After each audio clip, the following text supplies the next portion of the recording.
Vale, os explico. Eh, una de los planteamientos importantes cuando nos acercamos a la obra de arte es saber que podemos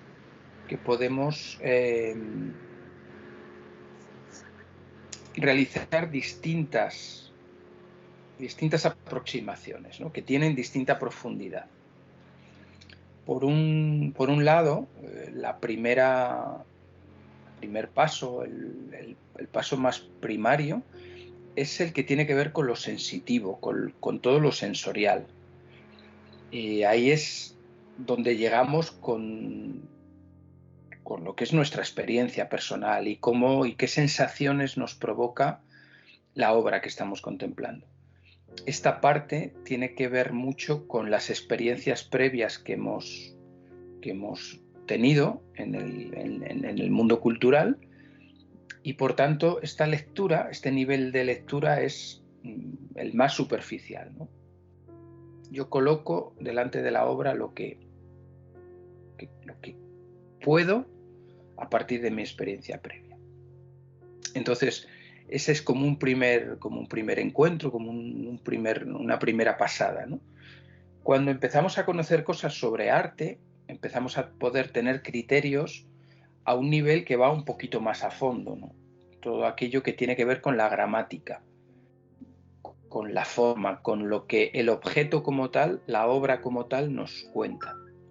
Y a este nivel eh, podemos empezar a analizar la obra en el plano de la técnica, de la composición, del material con el que está hecho, etcétera, etcétera, ¿no? Es como un análisis mucho más técnico y más minucioso, porque podemos descomponer la obra en múltiples partes, en múltiples elementos formales. Ya hemos hablado alguna vez de la gramática visual. Es decir, podemos descomponer en pequeñas unidades formales la obra, el objeto artístico que estamos contemplando, ¿vale? Y un nivel mucho más profundo y un nivel que requiere mucho más conocimiento y requiere quizá pues una guía, es el conceptual, ¿no? Es decir, adentrarnos en qué nos quiere estar contando el artista. Es un tipo de lectura pues más poético, más metafórico, más de las ideas. A este nivel accedemos todos, pero implica un aprendizaje, implica una tutela, implica una sensibilización, ¿no? Porque, sobre todo en las obras de arte contemporáneo, tenemos que tener en cuenta que si nosotros no hacemos preguntas, si nosotros no cuestionamos a la obra como tal no dice nada, la obra está desactivada. Entonces, en todo ese tipo de obras que nos hacemos cuando estamos delante de una obra de arte, ya no solamente es lo que la obra esté contando como ente, sino cómo quedo yo delante de la obra, quién soy yo que contemplo la obra, cómo la obra me cambia a mí, cómo yo cambio a la obra por el hecho de estarla contemplando, observando. Entonces esto nos sitúa ante un campo de posibilidades infinito, porque las buenas obras, las que están bien construidas, bien concebidas, son obras que tienen una apertura sin fin y que soportan todo tipo de preguntas y todo tipo de reflexiones. Y sus aportaciones no están cerradas, no están limitadas, no se refieren a que 1 más 1 siempre da 2. Por eso es muy importante contemplarlas como objetos potenciales de pensamiento, potenciales de reflexión, potenciales de sensación. Y esto es lo que nos lleva a poder dar un uso muy extenso a las obras artísticas. Y nos podemos quedar o las podemos Podemos realizar un acercamiento absolutamente filosófico, absolutamente conceptual, absolutamente metido en el mundo de las ideas, que nos lleven a otras ideas, a otros mundos. Y las podemos incluso traducir y llevarlas a un nivel de aula, para quedarnos a lo mejor solamente con una parte formal, o a partir de la parte formal ir a una parte mucho más estética, ¿no? Mucho más sensitiva. Esto mismo que os he contado lo podemos observar así en estos cuadros. Nosotros, con nuestro mundo personal, nuestro mundo de ideas, las experiencias, cuando nos acercamos a la obra de arte, nos acercamos al contenido de la obra, al objeto como tal y al contexto en el que esa obra o al que esa obra nos remite. En cuanto al objeto, es la lectura que os indicaba antes, ¿no? Que es la más básica, ¿no? Qué color, qué tipo de superficie, qué marcas observamos, qué textura, qué materiales, con qué proceso artístico se ha hecho, con qué proceso técnico se ha hecho, la escala, el espacio, proporción, composición, escala, ubicación, tiempo, ¿vale? Cuestiones que podemos leer por el mero hecho de estar analizando el objeto. Por otro lado, nos podemos centrar en otro tipo de lectura, que es el del contenido, ¿no? ¿Qué es este mensaje que me está dando? ¿Qué tipo de contenido me está dando? El título me lleva a pensar en ello, ¿no? La temática, el género. Y luego esa otra parte de lectura que tiene que ver ya con las resonancias que la obra provoca, ¿no? ¿Cuándo ha sido hecha? ¿Dónde ha sido hecha? ¿Quién la ha hecho? ¿Qué historia ha provocado esta obra? ¿Cómo me sitúa? ¿Cómo me vincula con el presente? ¿Cómo la puedo interpretar? ¿Qué parte de contexto institucional la abarca? ¿A qué otros campos del saber me vincula? Bueno, creo que con estas ideas nos podemos adentrar a ver ahora mismo una obra, ¿no? Una obra que se escapa a ese concepto más o menos clásico de obra de arte. Cierro aquí esta pequeña presentación que os hacía y como eso os voy a mostrar una obra de arte que se escapa a estos cánones de... Voy a abrir el vídeo para poderlo contemplar.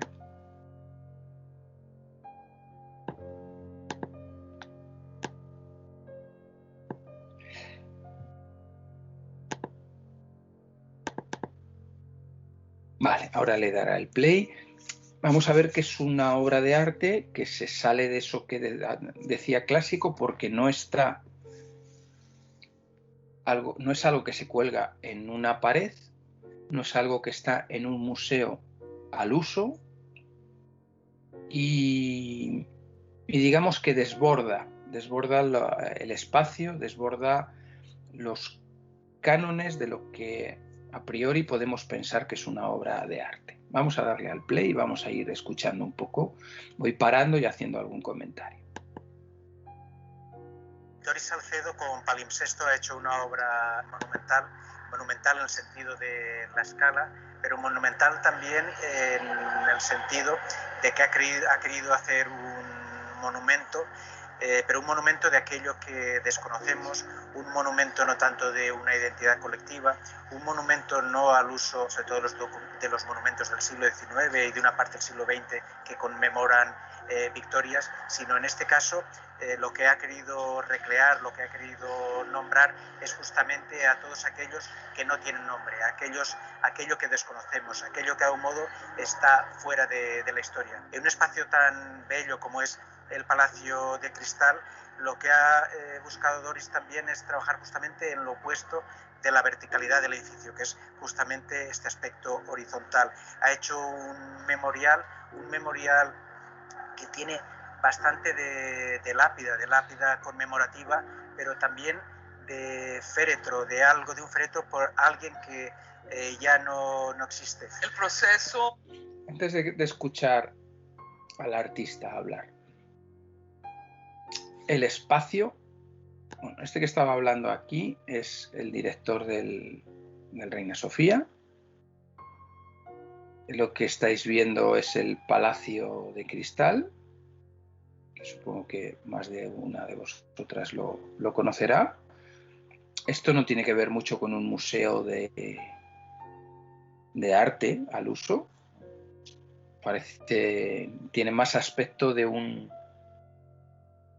jardín botánico sin flores, por toda la cristalera que tiene. Es un palacio vaciado, es un palacio transparente que nos permite ver el exterior y que además ya sabéis que está situado en un parque, en un jardín público. Entonces, por esta imagen que vemos aquí, de repente ya habéis visto alguna pista de dónde está la obra, ¿no? Pero no se ve a simple vista hasta que no estás pisando el terreno. No contemplamos la obra, ¿no? Aquí se aprecia se atisba algo, se ve movimiento. Ahí se observa.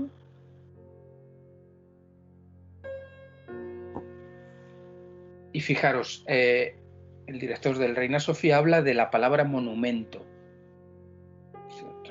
Pero si el concepto que tengo de monumento es un plinto, es un pedestal en el que hay una escultura encima o hay una forma que conmemora, por eso lo de monumento, conmemora un hecho, un personaje, un suceso.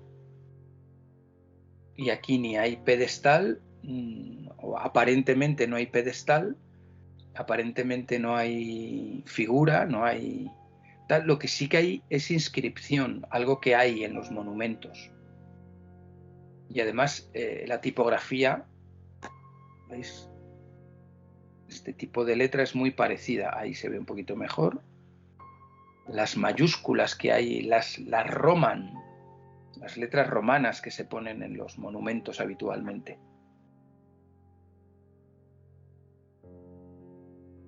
Y fijaros que he dicho que no hay pedestal, pero prácticamente parece que todo el suelo de la sala ha sido transformado en un pedestal. Bueno, con estas pistas vamos a escuchar al artista. De féretro, de algo, de un féretro por alguien que ya no existe. El proceso inicia con entrevistas a un grupo de madres que habían perdido a sus hijos y empieza siempre el proceso con el testimonio de alguien que ha tenido una experiencia que me es ajena. No es... Entonces, aquí ya, fijaros, ha hablado de una palabra muy importante, proceso. Y después ha hablado de entrevista. Y después nos ha dicho a quién entrevista. Madres que han perdido a sus hijos. Con lo cual, el origen de la obra no es una inspiración alegórica de un artista que pinta un paisaje, de un artista que representa que hace un retrato, que pinta un bodegón, que representa algo que está observando, ¿no? El origen de la obra ya es el ser humano, una vivencia, un acontecimiento. Y ante ese acontecimiento, la artista lo que se plantea es cómo va a usar el lenguaje del arte para poner de manifiesto estas experiencias reales, y entonces para darle voz a estas personas que no han tenido monumento, decide darles un monumento. Vamos a ver. Experiencia. Posteriormente me siento a dibujar sola durante un tiempo hasta que al pensar en esta experiencia, lo único que existiera era el llanto, el lamento, el dolor. Ante la experiencia lo que hay es introspección por parte del artista. ya tiene la información, tiene que sentir el cómo transforma eso en obra. Y mientras piensa y piensa y reflexiona y procesa ella también toda esta información, lo que le da vueltas constantemente es el tema del llanto, de la lágrima. Fijaros la imagen, ¿no? Como las letras, al formarse y conformarse, parecen que se crean como una lágrima, ¿no? Un líquido que se mueve. En esta experiencia lo único que existía era el llanto, el lamento, el dolor. En ese momento tomo la decisión de que quisiera que la tierra llorara estos nombres. Es una obra increíblemente frágil, increíblemente débil, porque es una experiencia muy sutil la que está señalando. Entonces, para lograr algo invisible y algo silencioso, pues es lo que demanda más esfuerzo. Fijaros los conceptos tan potentes que usa, lo silencioso, lo sutil. Y ella es una escultora, pero fijaros que no hay hierro, no hay piedra, no hay barro, no hay nada de eso. Está aludiendo a conceptos muy poéticos y por tanto busca que haya un material que cuente esto al mismo nivel. Y ella busca el agua y algún elemento más que ahora hablaremos. Un trabajo con un equipo de personas, 30 personas, durante 5 años, trabajando en diferentes aspectos de la obra. Luego lo unimos todo y así es como surgió. Joanna Marie, un sobreviviente de Auschwitz, decía que en el campo de concentración la muerte, la noción estética de la muerte había desaparecido por completo. Decía que cuando esa noción estética de la muerte desaparecía, el campo de concentración era posible. Decía que no existía un puente entre muerte en Auschwitz y muerte en Venecia. Había cadáveres por todas partes, pero la muerte como tal, como algo que se incluye en la narrativa de una vida, no existía. Entonces, está hablando de la deshumanización. La deshumanización que en un lugar como Auschwitz quedaba más que patente, ¿no? Porque no tenía sentido ni siquiera el hecho de la vida, porque se le había desvinculado, perdón, de la muerte, porque se le había desvinculado de lo que habitualmente nosotros vivimos, ¿no? Cuando alguien cercano a nosotros fallece, ¿no? Todo ese ritual y todo ese acompañamiento que nos permite dar un cierre honorable a la persona que se va. Y fijaros, ¿no? Cómo reflexiona sobre esas ideas y trata de trasladarnos a ese no lugar que han tenido esas personas, esa no experiencia que han tenido esas personas a las que les han privado de tener una muerte digna. Él decía que la estética que nosotros le dediquemos al ritual funerario remite o demarca la ética que hemos tenido frente a la vida. Evidentemente, estos seres que no han sido llorados, estas vidas que no han sido lloradas, pues nunca tuvieron tampoco una dignidad durante la vida, porque las vidas que durante su existencia plena han sido celebradas, pues que en el momento de la muerte se celebran aún más. Fijaros, esto es una exposición que estuvo en el Palacio de Cristal 2017-2018. Acabamos de pasar por una experiencia en el primer confinamiento en donde hemos visto que ha fallecido muchísimas personas y que lo han hecho en soledad y que de alguna manera han pasado por esta misma experiencia que ella está describiendo, ¿no?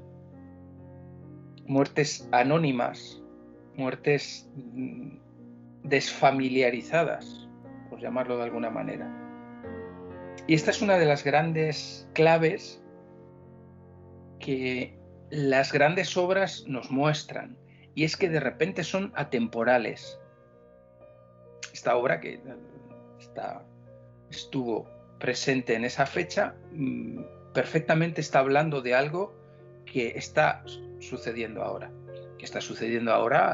con el COVID, pero que también está sucediendo en Lesbos y en todos los lugares en los que la muerte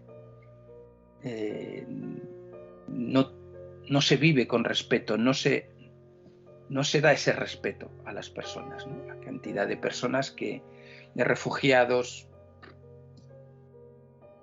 guerra que está en Azerbaiyán, etcétera, etcétera, ¿no? Entonces, es una obra tan bien construida, tan bien entendida y tan bien realizada, que sirve para hablar de un universal, de algo que constantemente sigue sucediendo. El que ha vivido una muerte social vive una muerte anónima. Entonces esta es una obra que intenta hacer el duelo por aquellos por quienes nadie hace el duelo, quienes nadie llora. Entonces el Palacio Cristal queda marcado como un lugar de memoria en el que sería maravilloso si las personas generosamente vinieran a hacer ese acto de duelo, esa acción de duelo que tanto necesitamos para... Otro componente importante en las obras de arte contemporáneo. Las obras necesitan al espectador. Es el espectador el que las activa, el que las da sentido, el que las construye, el que las organiza. Y como dice ella, por el acto, por el hecho de ir al palacio, de entrar, de hacerse preguntas sobre lo que están viendo, digamos que son personas como que acuden a un funeral, a un funeral de Estado, ¿no? Un funeral en palacio, para rendir homenaje a esas víctimas, esas personas muertas que no han sido lloradas, ¿no? Porque no han tenido nadie que les llorara. Que todos somos iguales, que todos somos humanos.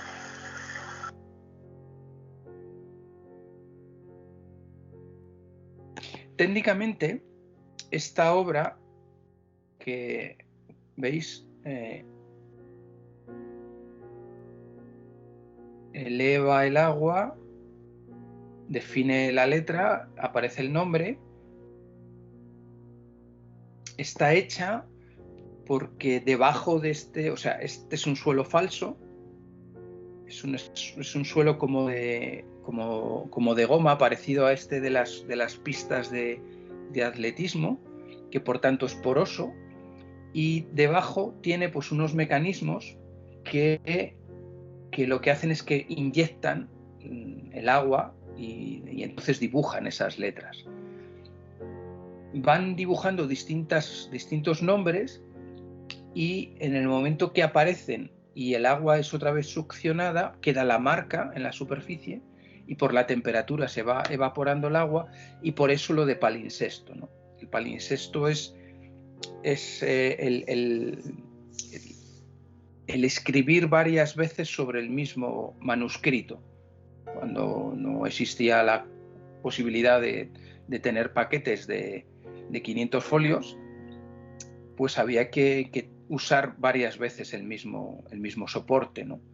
Entonces se borraba, pero quedaban marcas y se reescribía encima, ¿no? Entonces iba apareciendo este tipo de imagen así, ¿no? El gesto más marcado con los otros que quedan huella por detrás. Y fijaros que el concepto palimpsesto, ahí se ve un poquito más, ahí se lee un poquito mejor así. El concepto palimpsesto tiene que ver mucho con esto de la vida y la muerte, ¿no? La sucesión. Unos llegan y los otros han dejado la huella, y sobre la huella de unos vamos viniendo los demás, ¿no? Y se produce esa sucesión, ¿no? de vidas como acontecimiento. O sea que fijaros toda la cantidad de ideas, Y qué bien hilvanadas todas, y qué bien resuelto técnicamente, y qué belleza al mismo tiempo. Qué poesía hay en esta obra, qué sutileza, y cómo te invita a que tengas una experiencia y que te hagas presente en esta experiencia, ¿no? Obviamente en una obra de este tipo pues hay una serie de folletos y de explicaciones que te dan un poco la pauta para que no te pierdas, ¿no? Pero es una obra que yo creo que podemos experimentar sin necesidad de leer, ¿no? Que por el mero hecho de estar paseando, como hacen estas personas, ya surgen las preguntas, ¿no? ¿Veis cómo están paseando esta gente? Ya surgen las preguntas y además tienes que ir con el respeto, como si estuvieras paseando entre lápidas, ¿no? Para no pisar los nombres. Con lo cual toda la atención está puesta en el suelo. Y de repente lo que habitualmente nos acostumbramos a entender como obra que está puesta en la pared de repente ha sido hecha suelo y miramos al suelo y la obra está en el suelo y la obra aparece y desaparece. Es fugaz, ¿no? Como lo es la vida. Y por eso morimos. O sea, podríamos estar hilvanando muchos trazos de todas las resonancias y las significaciones que esto contiene, ¿no? Esto es la gran potencia de las obras de arte, ¿no? De las buenas obras de arte. La trayectoria de esta artista os invito a que la indaguéis, buscar a Doris Salcedo y vais a ver la potencia de todas sus obras, la capacidad conceptual que tiene, pero al mismo tiempo la capacidad plástica para que no solamente esto se quede en una idea, porque entonces sería una filósofa. Maneja las ideas, pero después materializa, que es lo que hacen los artistas. Crean materia, ¿no? Y dejan que la materia hable. Y por eso nosotros podemos estar reflexionando sobre ello, ¿no? Ahí se contempla bien todas las hileras de los nombres. Y fijaros al mismo tiempo cómo resignifica la idea de monumento. Y además esto es como el monumento al soldado desconocido, ¿no? Pues esto es el monumento a las personas que no han sido lloradas, ¿no? Que han muerto sin la estética propia y necesaria de la muerte. Vale. Bueno, pues espero que esto os ayude a comprender un poco mejor las posibilidades que tenemos para acercarnos al mundo del arte contemporáneo.